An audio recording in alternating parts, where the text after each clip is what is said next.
Let's see how CSMA works, that is Carrier Sense Multiple Access with Collision Avoidance.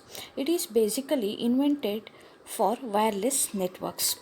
Here, collisions are avoided using three strategies, that is interframe space, the contention window, and the acknowledgements.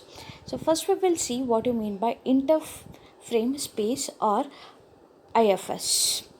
So here, first, collisions are avoided by differing transmission even if the channel is found idle. That is, even if the channel is idle, immediately the frames are not transmitted. Usually, it will wait for a particular amount of time, that is called as interframe space or IFS. So, even though the channel may appear idle when it is sensed, the station may have already, some other station may have already transmitted the frames. Signal from that station may not have reached this station. So the IFS time allow the front of the transmission signal by the distant station to reach this station. So after waiting for an IFS time, if this channel is still idle, the station can send, but it still need to wait a time equal to the contention window. The IFS variable can also be used to prioritize stations or frame type. For example, the station that is assigned a shortest IFS will always have higher priority. The contention window. The contention window is an amount of time divided into slots.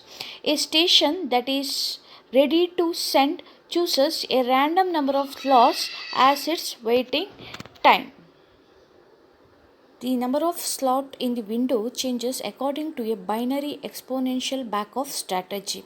This means that it is set to one slot the first time and then it will double each time when station cannot detect an idle channel after the IFS time.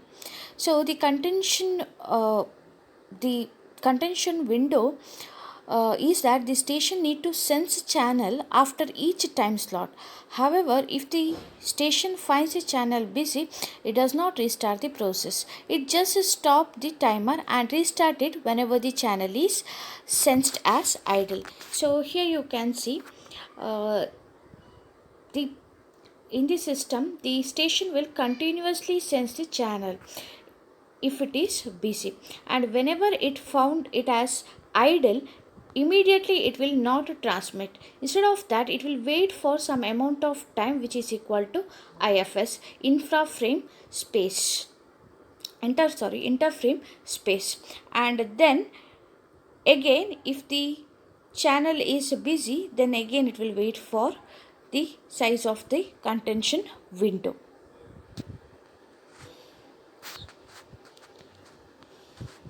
Next is acknowledgement. With all these parameters, we still may have, there is a possibility of collision that will destroy the data. So in addition, the data may be corrupted during the transmission. The positive acknowledgement and the timeout, the positive acknowledgement and the timeout timer can help guarantee that the receiver has received the frame.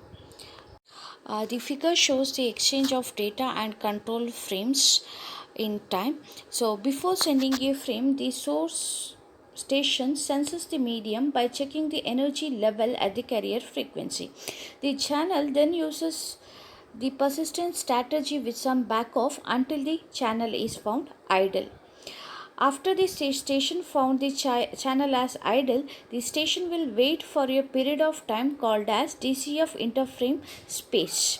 Then the station will send the control frame called as request to send RTS. After receiving the RTS and waiting a period of time called as short interframe space, the destination will send a control frame which is called as clear to send to the source station. So here even the destination, it will not immediately send the acknowledgement, it will wait for a amount of time and then only it will send the CTS clear to send to the source station. This particular control frame indicate that the destination station is ready to receive the data.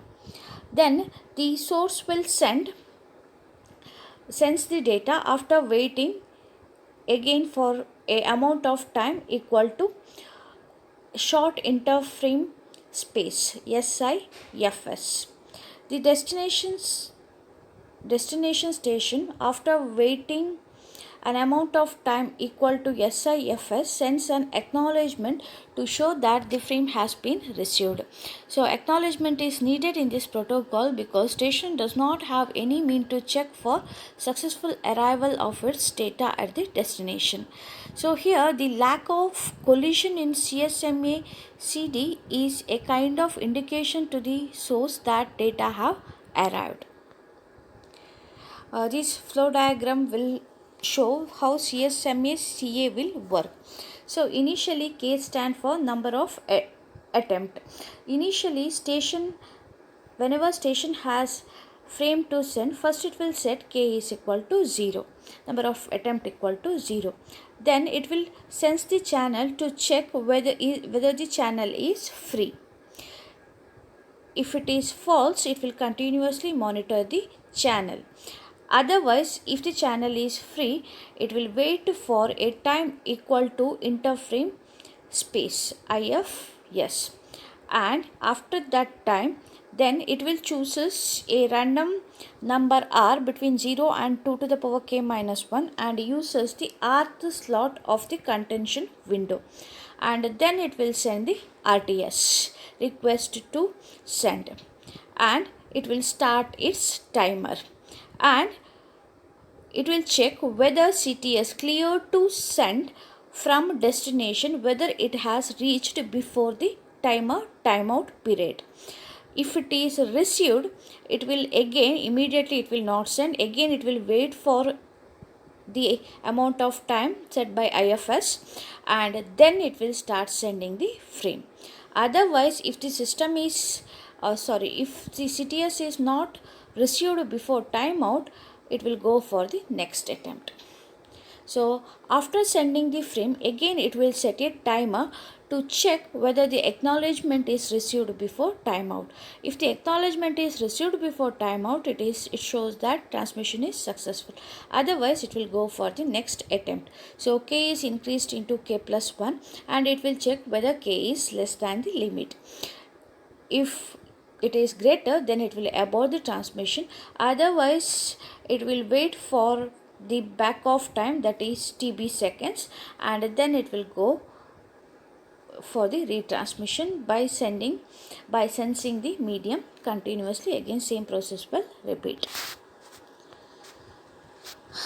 The network allocation vector.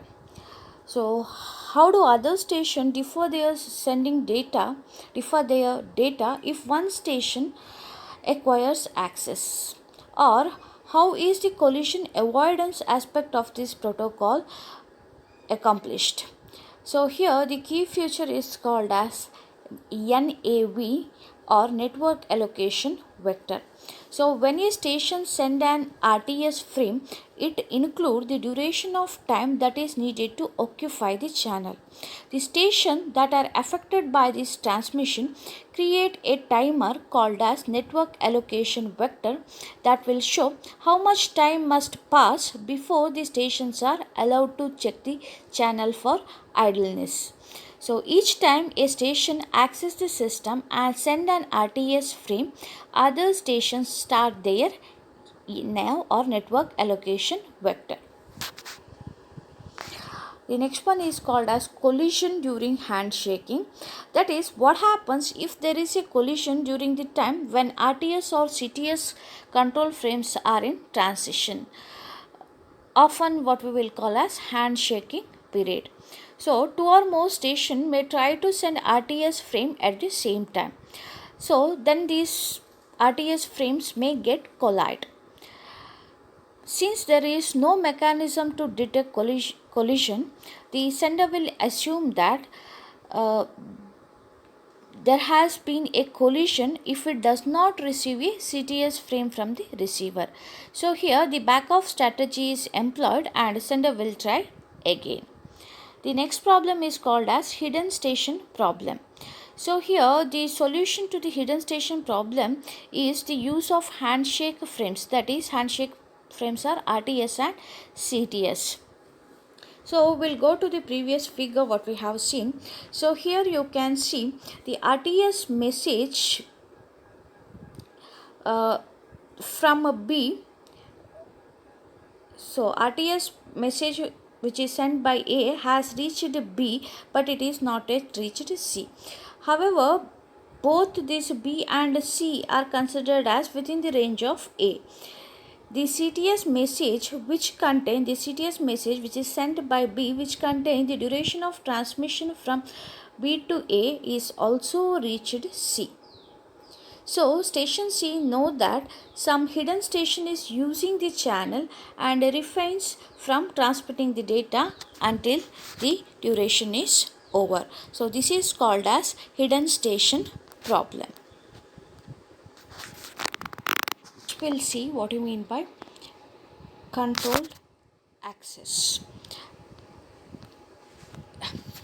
In controlled access, the station consult one another to find which station has the right to send. A station cannot send unless it has authorized by the other station. So here we are going to see about three different strategies used in controlled access. The first one is the reservation. So in this method, a station need to make reservation before sending the data. So here time is divided into intervals. In each interval, a reservation frame precedes the data frame. A reservation frame will always precede the data frame. So if there are n stations in the system, then there will be exactly n reservation mini slot in the reservation frame. So here each slot is belong to a station. So when a station need to send the data frame, first it will make a reservation in its own mini slot. The station that has reservation can send their data frames after the reservation time. So here the figure will show this method. So here this is the time slot which is divided into intervals. So here in the first one you can see there are total 5 stations 1 2 3 4 5, and there are 5 mini slot in the reservation frame. In the first interval, this is the direction of packet movement, so this is the first interval. In the first interval only station 1 3 and 4 have made the reservation. So whenever station make a reservation, the bit will changes from 0 to 1. So you can see first station 1 will send, then station 3 will send, then station 4 will send the data. And then in the next time slot you can see only station 1 has made the reservation. So only station 1 will send the data. The next strategy is polling. So here polling work with a topology. Here one device will be designated as primary station and the other devices are called as secondary station. So all the data exchange will be made through the primary device. Even if the final destination is secondary device, but all the data exchange must be done with the primary device. So here primary device will have the control of the link. So secondary devices will follow the instructions that are given by the primary device. So it depends upon the primary device to determine whether or which device is allowed to use the channel at the given time. So here the primary device will act as initiator of the session. So basically this method will use poll and select function to prevent collision. But here the drawback is if the primary station fails, the entire system goes down. So here we are going to use three different functions, that is select, poll, two strategies, select and poll. So here the first one will show the select strategy, next one will call the show the poll strategy. So whenever primary station has data to send, it will go for select functions. So here the select function is used whenever the primary station has data to send. So what happens is, if there is something to send, primary station will immediately sends that data, but it will not be knowing about the whether the target device is ready to accept or receive that data. So at the beginning, the primary station will alert the secondary station for the transmission, and it will wait for the acknowledgement. So first primary station will send a select message, and then it will wait for the acknowledgement from the secondary station, and as soon as acknowledgement is received, it will start transmitting the data. So always remember, before sending the data, the primary station will create and transmit a select frame. So one field of this select message will include the address of the intended secondary device. Now this is whenever primary station has data to send. Now whenever primary station wants to receive the data, these poll messages will be used. Means it will continuously poll all the secondary devices.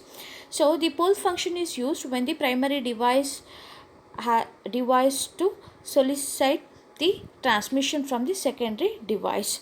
So when the primary station is ready to receive the data, it must ask, or it must poll each device in turns to ask, is there anything to send. When the first secondary device is approached, it is approached. That means whenever primary station send poll message to the first device, it can send the acknowledgement as either NAC, negative acknowledgement, that will indicate that there is nothing to send, and if NAC is received, negative acknowledgement is received, then the primary device will poll the next secondary device. So in this case, it will poll the second device and it has some data to send. Immediately it will send the data, and then acknowledgement is sent. So here, whenever the response is positive, that is a data frame, the primary station read the frame and return an acknowledgement, which is verifying its receipt. The next strategy is called as token passing. In the token passing method, the stations in a network are organized in a logical ring fashion. Here, each station will have a predecessor and a successor. The predecessor is the station which is logically comes before the station in the ring, and successor is the station that will come after the station in the ring. For example, if you consider 1, it will be 3 and successor will be 2. So current station is the one that is accessing the channel now. So the right to access the channel has been passed from predecessor to the current station, and the right will be passed to the successor when the current station has no more data to send. So here in this method, a special packet called as token is circulated through the ring. The position of this packet gives the station the right to access the channel and send its data. So when station has some data to send, it will wait until it receives the token from the predecessor. If then hold the token and it will send the data, and when the station has no more data to send, it will releases that token and passes it to the next logical station in the ring. The station cannot send data until it will receive the token again in the next round. So here the token management is needed for this access method. Stations must be limited in the time they can possess. They will have the possession of the packet. Otherwise, indefinitely the token will be held by one station. So here the token must be monitored to ensure that it not been lost or destroyed. That is, if a station that is holding the token, if it fails, the token will be disappeared from the ring. So here the logical ring connection or the token in the token passing network, it may not have physically connected in a ring fashion. Here the rings are logical one, so different topologies can be used to create a logical ring. The first one is called as a physical ring topology. So when a station sends the token to its successor, the token cannot be seen by any other station. The successor is the next one in the line, so it is connected in the ring fashion. So here token will do not have the address of the next successor. A problem in this topology is that if one of the links or the medium between two adjacent devices fails, means the entire whole system will fail. The next one is dual ring topology. So here we will have two rings. The secondary ring will operate in the reverse direction compared with the main ring. The second ring is for only for emergency purpose. It will work as a spare. If one of the link in the main ring fails, the system will automatically invoke the temporary ring which is in the other direction. After the failed ring restored, the auxiliary ring will become idle. So here the problem is each station need to have two transmission ports and two receiver ports. The next one is bus topology, or it is called as token bus. The stations are connected to a single cable called as bus, but to form a logical ring, each station must be knowing the address of its successor. So when the station has finished sending the data, it will release the token and insert the address of the successor in the token. Only the station with the address matching the destination address of the token will get access to that token and access to the shared media. The next one is star topology. So here if the physical topology is star, so here the hub will act as a connector. The wire that will inside this hub will form the ring. So the stations are connected to the ring through two wire connections. The topology makes the network less prone to failure because if a link goes down, it will be bypassed by the hub and the rest of the system can operate.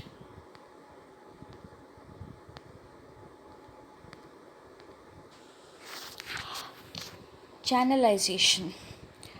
Channelization is a multiple access method in which the available bandwidth of a link is shared in time, frequency, or through code among different stations. So here we are going to study about three channelization protocols, that is FDMA, TDMA and CDMA. First we will see what is FDMA, that is the frequency division multiple access. Here the available bandwidth is divided into frequency bands.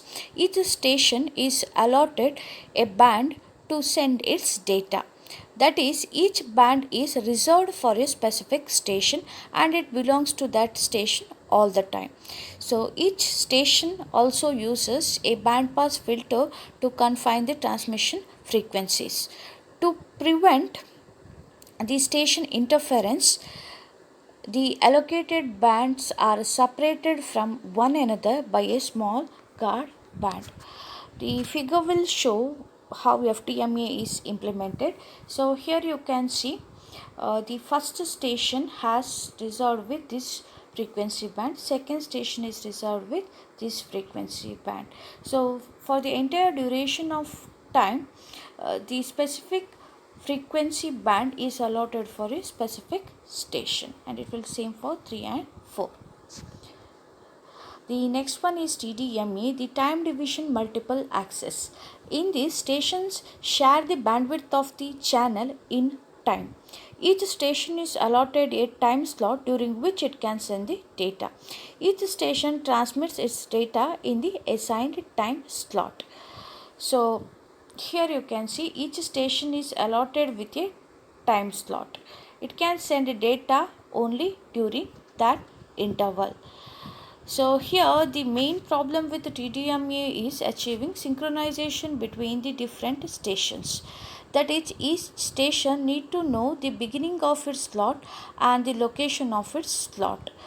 This may be difficult because the propagation delay introduced in the system if the stations are spread over large area. To compensate for this delay, we will insert the guard time. Synchronization is normally accomplished by having some synchronization bit at the beginning of each slot. The next one is CDMA, code division multiple access. So it was conceived several decades ago, and recent advances in electronic technology have finally made its implementation possible. So CDMA differ from FDMA in that only one channel occupies the entire bandwidth of the link. It differs from TDMA in that all stations can send data simultaneously. There is no time sharing. So you can just consider an example. There will be a large room with many people. There two people can talk privately in English if nobody else understand English, or another two people can talk in Chinese if no other person in the room understand Chinese, and so on. So in the other word, the common channel is the space in the space of the room in this case, and also it will easily allow communication between several couple. Here we will refer it as a code, or the different languages are referred as code. So here the idea is, just consider, let us have four stations 1, 2, 3, 4. They are connected by means of the same channel. The data from station D1 is D1, station 2 is D2, station 3 is D3, station 4 is D4, and code assigned for station 1 is C1, for 2 it is C2, and so on. So here each assigned code will have two properties. That is, if we multiply each code by another, we get 0. That is, if you multiply C1 with C2 or C3 or C4, you will get 0. But if we multiply each code by itself, we will get 4. That is, if we multiply C1 into C1, you will get 4. C2 into C2, you will get 4, and so on. So here, by keeping this point in our mind, we will see how these four stations will send data using the common channel. So first, the station 1, that will multiply its data D1 with the code C1. Station 2 will multiply its data D2 with the code C2, that is D2 into C2. Similarly, station 3 will multiply D3 using its code C3, and so on. So here, when you will see the content in the channel or the data in the channel, it is sum of all these terms. So any station that wants to receive the data from one of the other three will multiply the data on the channel by the code of the sender. That means all these stations will receive this data. Now just consider the example. Now station 1 wants to talk with 2. So whenever 2 wants to hear from the station 1 what it is saying, what it will do is it will multiply the data on the channel with C1. That is code of station 1. So what happens here is, whenever you will multiply the data with C1, whenever station 2 multiply the data with C1, it will get a C1 into C1 as 4, and all the other terms will become 0. As I told before, if we multiply each station code by another, we will get a 0. So C2 into C1 is 0, C3 into C1 is 0, C4 into C1 is also 0. So what it will get is D1 into C1 into C1. So C1 into C1 is always equal to 4, as I said before. So it will get 4D1. So by dividing the result with 4, it will get the value of D1. That is shown over here. Here. So after the data is divided by 4, it will get what is the value of 4. That is the data from station 1.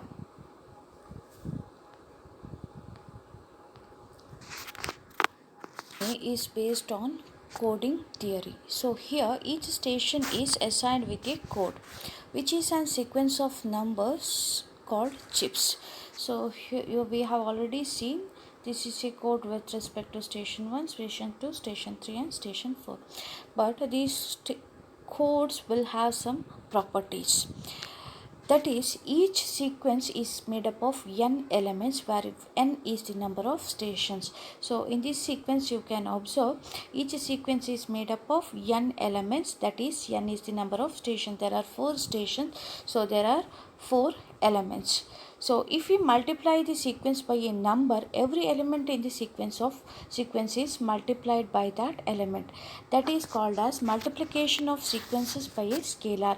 So you can consider this sequence, it is multiplied by 2. So each element 2 into 2 plus 2 plus 2 minus 2 minus 2, each element is multiplied. The next property is, if we multiply two equal sequences element by element, and if we add the result, then what we will get is n. It is the number of elements in the sequence. So you can see same sequence is multiplied 1 into 1 you will get 1, and then 1 into 1 you will get 1, minus 1 into minus 1 plus 1, minus 1 into minus 1 you will get plus 1. So when you will add you will get 4. That is the number of elements or number of stations. Then if we multiply two different sequences, you look over here, these two sequences are different. If we multiply these by element, and then if we add the result, what we will get is 0. So here you can see 1 into 1, 1 you will get, 1 into 1, 1, minus 1 into plus 1 minus 1, again minus 1 into plus 1 minus 1. So sum you will get 0. And adding two sequences mean adding the corresponding elements. So here you can see adding of two sequences is element by element, 1 plus 1 2, 1 plus 1 2, 1 minus 1 plus 1 0, minus 1 plus 1 0. Next we'll see how data is represented. So we will follow certain rules for encoding. That is, if the station has station need to send a bit 0, then it will be encoded as minus 1. And if it need to send the bit 1, then it will be encoded as plus 1. And whenever the station is idle, it send no signal, so it will be interpreted as 0. So we will see this with the help of one example here. So here just consider station 1 2 wants to send bit 0.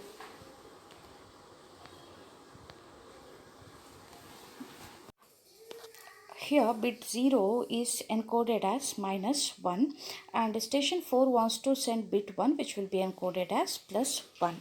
Now the total data in the channel is sum of all these data words derived from each of the station. That is, for example, station 1 will multiply its bit minus 1 with its code word, that is this value.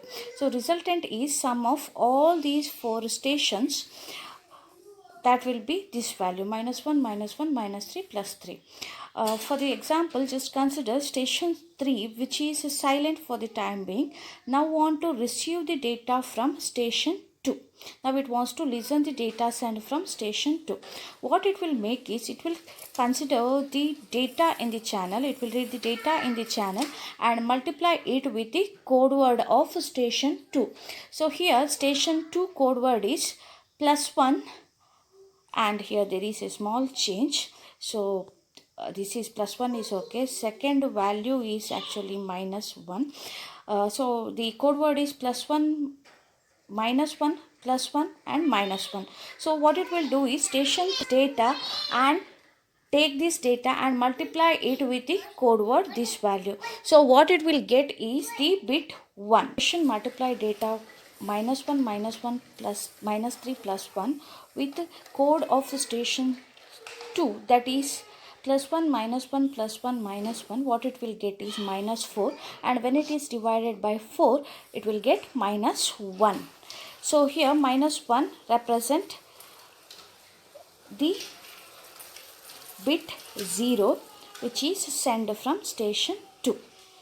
So the next diagram will show the signal levels. So we can better understand this by showing the digital signal produced by each station and the data recovered at the destination. So this figure will show the signal level of each station and the signal that is on the common channel. Now how station 3 can detect the data sent by station 2 by using the code for station 2. The total data on the channels are multiplied by the signal represented by station 2's chip code to get the new signal. So here you can see each of the code word is represented using the signal level.